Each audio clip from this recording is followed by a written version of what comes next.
Hello. Okay. I wasn't born in 2001. I was born 2 years after that tragic incident, 9/11. Yet the lives that were lost are on me, as if I took down those two towers. Yet it feels like these allegations are constantly hitting my heart, and like the towers, I crumble. I was born here in Boston, yet I'm not American. I'm a foreigner. I am so different from the normal teenager. I go to amusement parks on holidays, but it's different. I've had family picnics at the park during vacations, but it's different. I've had family members die, but it's probably because they suicide bombed, right? I am a 15-year-old sophomore, yet they see me as jihad, ISIS, bomber, terrorist, a threat to society, a girl who might even be married off to a 40-year-old pedophile instead of bright, talented, young, intellectual, a modest lady, a girl who wants to change the world, a girl who hates seeing people being defined because of their skin tone, race, or religion. No one ever blamed Christianity for the Ku Klux Klan. No one ever blamed Christianity for Charlottesville. Sorry, not sorry for being harsh, but they don't hesitate to point fingers at a Muslim when a non-Muslim/terrorist commits a crime. And I say non-Muslim because it is law that you aren't considered Muslim if you kill or hurt with killing intent, but some countries forget this law. But America refuses to see this nuance, right? Funny thing is that people jump to conclusions without developing their own research. Because at the end of the day, people worship CNN, Fox News, YouTube, and even World Star like it's the Quran, but won't listen to our side of the story. We want our voices back.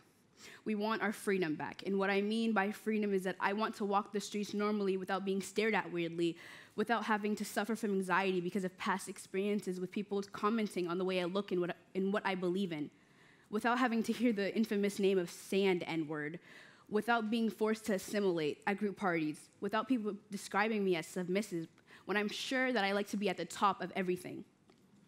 And freedom means having the right to respect. What if you lived in my shoes? What if you had to suffer the tortures of bullying since you were in pre-K? What if you had to sit there while people diss the God you believe in? Would you fight? How about if you couldn't fight? How about if you had to watch them slowly insult your whole being, had to watch them break you apart slowly, as if you were a drug dissolving in water? What would you do if you lived my life? No. Let me rephrase that. What would you do if you were born a normal Muslim girl? And in my own experience, being a Muslim in Boston is pretty hard. And there are many struggles that I go through daily, and I know that many other Muslims also go through daily. And I'm doing this talk because I want to inspire those who don't know to hope for change, and I want people that do know my pain to know that they aren't alone and that there are many ways to cope. So when it comes to bullying, there are many people who go through it in many different shapes and forms. But in my own experience, I've had people calling me terrorist, ISIS, bomber, jihad, and many other things that the list goes on and on and on. People always want to touch my hijab. People want to take it off. People want to yank it off my head. People want to see what's below it. And worst of all, there is a day on April 3rd called Punish a Muslim Day. And this was a fake holiday that was passed around where you could punish Muslims and you would get points for it. And there was worse punishments like killing one or even bombing Mecca. And the reason why I'm so strong about this topic is because bullying can lead to a lot of things and a lot of fatal endings that I know that I've thought about and many other people have thought about it as well. And it brought down my self-esteem a lot, and it made me think that I was wrong, and it made me think that I couldn't be myself anymore. And because of this, my grades went down, and I started to slack off. And I tried to change myself, and I couldn't change myself. So I became depressed. And I cursed the own God I believed in for making me different from everyone else. Another thing is we don't have any Muslim activists at school. And we don't have any Muslim teachers, and we don't have Muslim therapists or guidance counselors or principals or people in office, and it's lonely because there are some things that Muslims can only talk to with other Muslims, and it makes you feel like you're isolated. It makes you feel like you're against the world. And I felt very lonely, and overall, it was a very depressing childhood. But even though this was a very depressing experience, I had a lot of things that helped me cope, and I found poetry. I was able to write down all my feelings on paper, and I was able to express it in a very artistic form. And I was able to convey the way I feel to people, and I could let them know how I feel, and I was able to get my point across. And I was able to let people who didn't necessarily understand my pain to see it from my point of view. And one of the poetry communities that I found was Boston Post.